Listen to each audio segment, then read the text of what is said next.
We're here in Samburu, and next week we'll be in Baringo and Elgeyo Marakwet.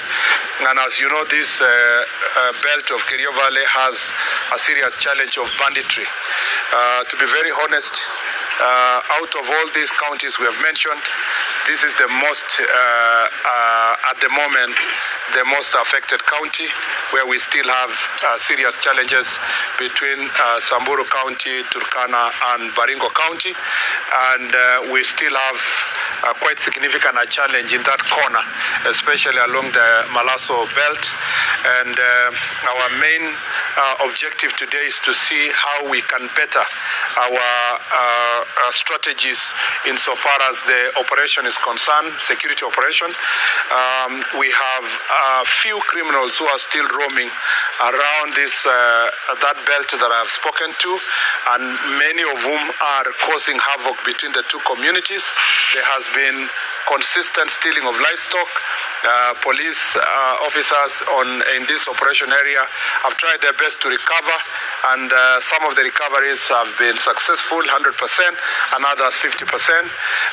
We are unlucky that in some of these instances we have lost lives. This is an area that also we have a serious challenge of highway robbery, particularly the road between here in Maralal up to Baragoi, and it is a challenge because of the situation within the roads where criminals have ambushed public service vehicles, police vehicles, vehicles carrying prisoners, and that has persisted for some time. The good news is that the government of Kenya is going to tarmac the road from Maralal to Baragoi. Already the tender has been advertised. We believe that the procurement process will be completed soon, and we expect that the contractor will be given the work, will start renovating the road ahead of works, ahead of the full tarmacking of this road. This poor infrastructure in Samburu is one of the greatest contributors towards insecurity, and it is the reason why there are safe havens for criminals in some of the parts, because they are inaccessible. There are no roads in most of these parts. If you go to Samburu East, for example, the reason why it's a safe haven, especially those areas of Lapendera, among others, is a safe haven for many of the criminals, because it's inaccessible for security operations. And going forward, we are going to be working together with the Ministry of Roads to make sure that security roads are improved. We already have a conversation on how we will do this, but the tarmacking of this road will make a significant difference in this area. The other issue is because of area coverage network for this area. Some of these areas are inaccessible in terms of communication. Already we have spoken to the Safaricom, Airtel, and other network operators. Particularly, we are working with Communication Authority of Kenya to see how we can get resources that will support these telecommunication companies to put in place communication networks that can help us access these places. We are also making sure that security operations target not just the perpetrators of the crimes, but also the financiers, together with their supporters, inciters. Some of the issues that are also causing conflict here is land issues. There are land issues between communities internally, but also this county and the neighboring counties. Competition about boundary, invasion of areas for personal and for expansionist kind of interest that people have, that they could like to push the boundary between here and there. And as I said yesterday when I was in West Pokot, boundary issues persist across the country, and our recommendation already is towards having a multi-agency interministerial framework of locating the 1992 district boundaries, to make sure that it doesn't matter if you come from which community. If you are Samburu and you find yourself that your boundary takes you to Marsabit, then you are a Samburu in Marsabit, and there is nothing wrong with that. We just want to make sure that we identify the boundaries, not because we want our people to live apart from each other, but to avoid this conflict over resources and administrative boundaries that are causing conflict. The other issue is about land, and there is adjudication process happening in some parts of Samburu, and some of it also is causing jittery and conflict among the communities, and we will be also finding ways of ensuring that land adjudication is going to be done in a manner that will not cause conflict. The other cause of conflict here is resource competition, especially mining. The possibility that you have various resources in different parts of this county and this region, just the same way we saw it in West Pokot and Turkana, the same problem persists in this county insofar as mining and mining resources and mineral resources becoming a catalyst towards conflict among these communities here. There is a massive proliferation of small arms here, of course, because of our porous border. You all know that we border just next door in Marsabit. We border Ethiopia. The border to Somalia is not far. The border to South Sudan is not far. The problem of Kerio Valley is the same. It's about porous border that makes it easy to access ammunitions and guns. And again, we will continue intensifying our operations and patrols across the our border with our neighbors to make sure that we get rid of these ammunitions. We are also going to have targeted operations to deal with the traffickers of guns and ammunitions. Samburu again is also a victim of human trafficking. Because of the operations we are doing in the parts of Marsabit, some of the human trafficking is happening across here. And that goes with also drugs. And there are a lot of drugs along this road targeting Nairobi because they come from neighboring country and they use Samburu as a route. And we have done, our security officers have done a very good job to arrest a number of these drug traffickers, a number of these aliens that are trafficked through this place. We will also be continuing intensifying and targeting the main barons who are facilitating these drugs. It is important to note that some of this livestock that is stolen, there are some markets here that they sell livestock to buyers who take it again to Nairobi and beyond. We have told our intelligence and security team to apprehend the buyers and target those buyers who are catalyzing this cattle rustling in this region. As a security team, we know that this county also requires a lot of support. Particularly, we want to think of how we can improve access to security services and seeing how we can increase the number of police stations. Maybe in the next in this financial year and the next one, we can build another 3 or so police stations that can help us access these very marginalized areas.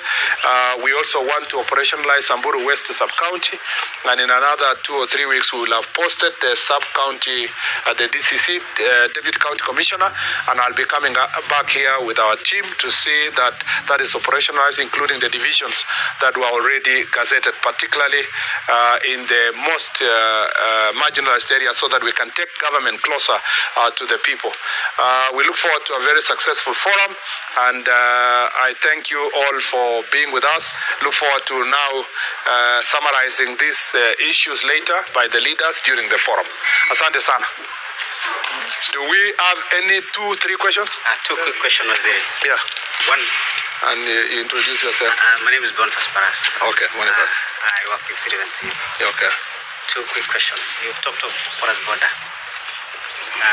Initially, during your predecessor with the current deputy president, kulikuwa na operationi ya kuwapokonya wakazi silaha haramu. Yeah.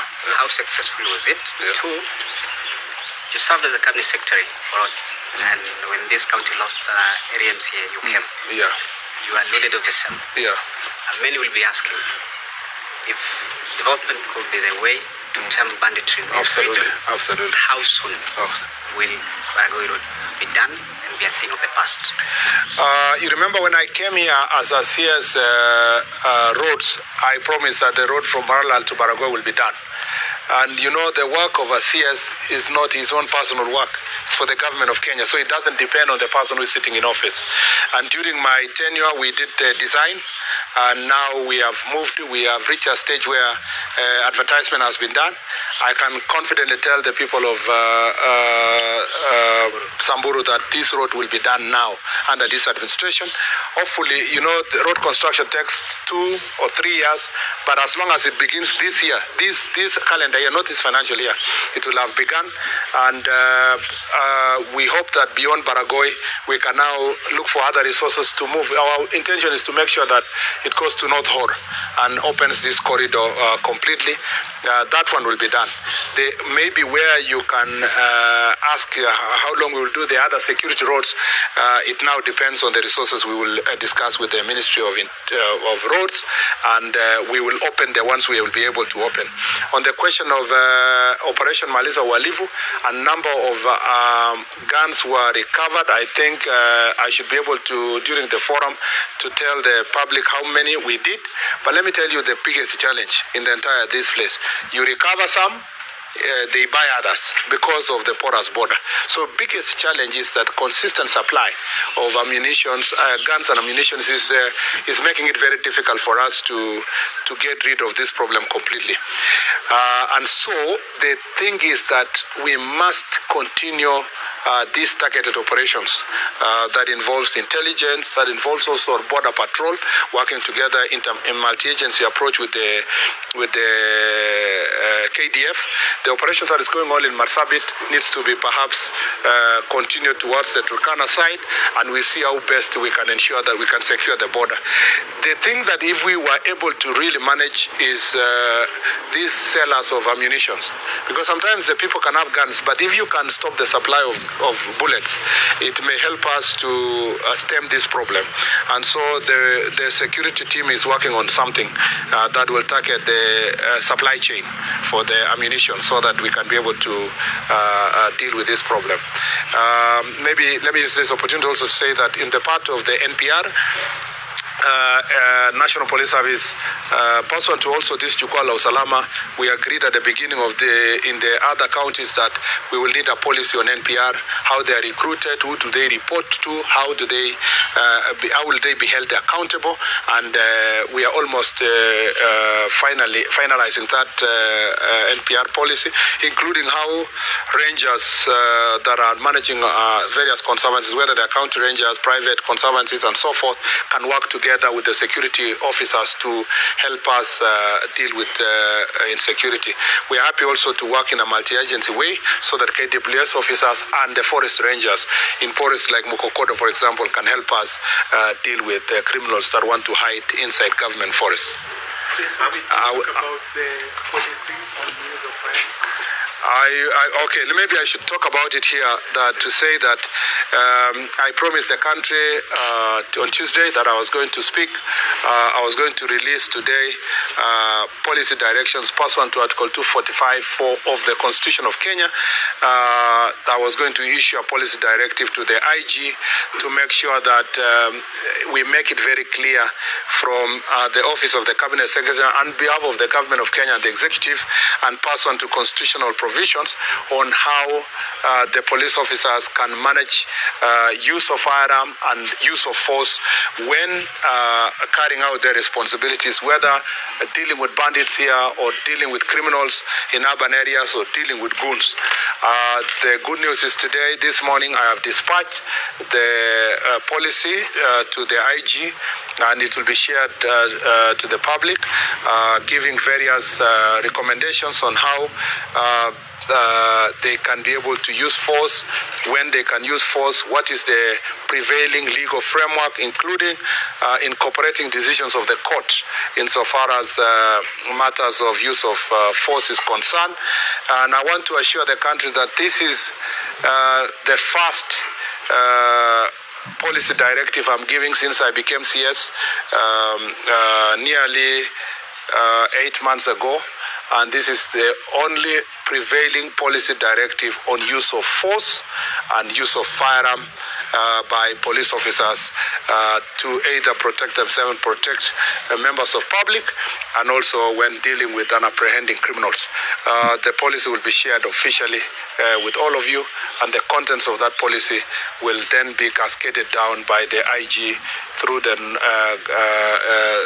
existing framework to ensure that this matter now, which has attracted a lot of public discourse in the recent past, especially after my visit to Dagoretti and Kikuyu police station, I thought it was necessary to put these policy directives in paper so that I can be held to account by the people of Kenya, and that now IG can have something to work on. So people should stop this idea that I had directed IG in any way in the past. The only policy directive that is legally binding to the IG, and which can be properly debated by the people of Kenya, is the one that I put in writing and in signature, and with my signature as required by the Constitution. Shaban? Waziri, you're privy to this policy. Yes. Je, inaonyesha kwamba pengine katika sheria za nchi kuna upungufu, kwa sababu kuna madai kwamba pengine kwa kuanza sera hiyo mpya ama mwelekeo huo mpya inaonyesha kwamba labda kuna utepetevu wa kutekeleza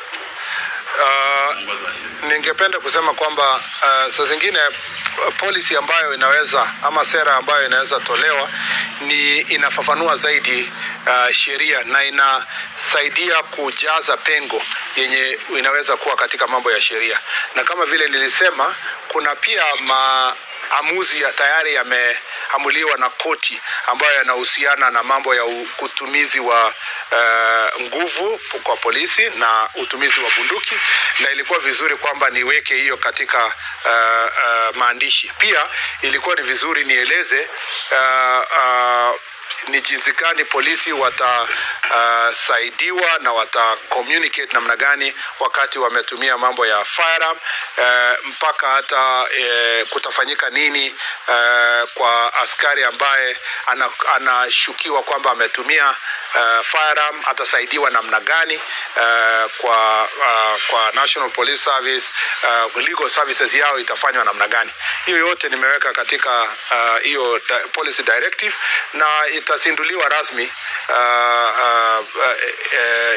wakati nitakuwa nimewapatia leo kwa mkutano wa leo, na ninaamini ya kwamba italete discussion ambayo inafaa katika taifa letu, na kama kutakuwa na mambo mengine itasaidia kuboresha zaidi, nitahakikisha kwamba imeongezwa katika hiyo policy.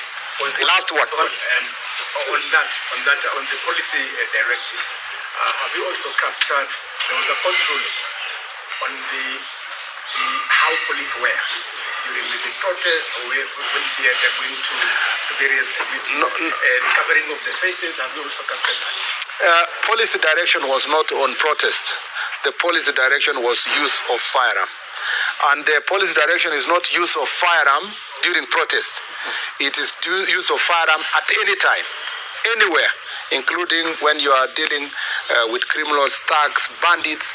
You know, the paradox in this country is that, and I said it yesterday, people are happy when we tell them, well, you know, the police officers had to use firearm to deal with bandits. Yeah?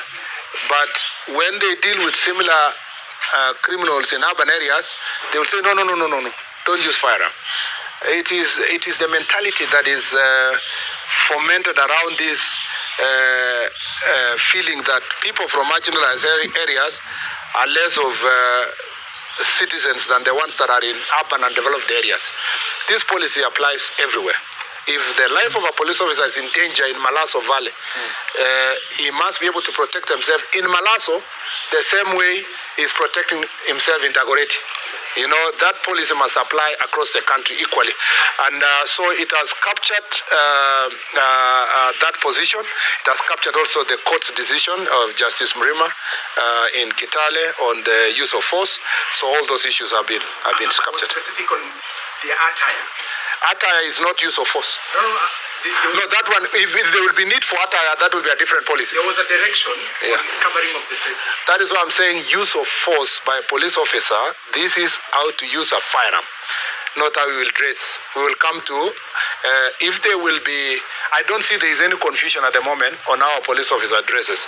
Should I find myself in a situation where that matter is of national importance and that I feel that there is a gap, I will also try to give policy direction the same. For now, it is about use of force and use of firearm.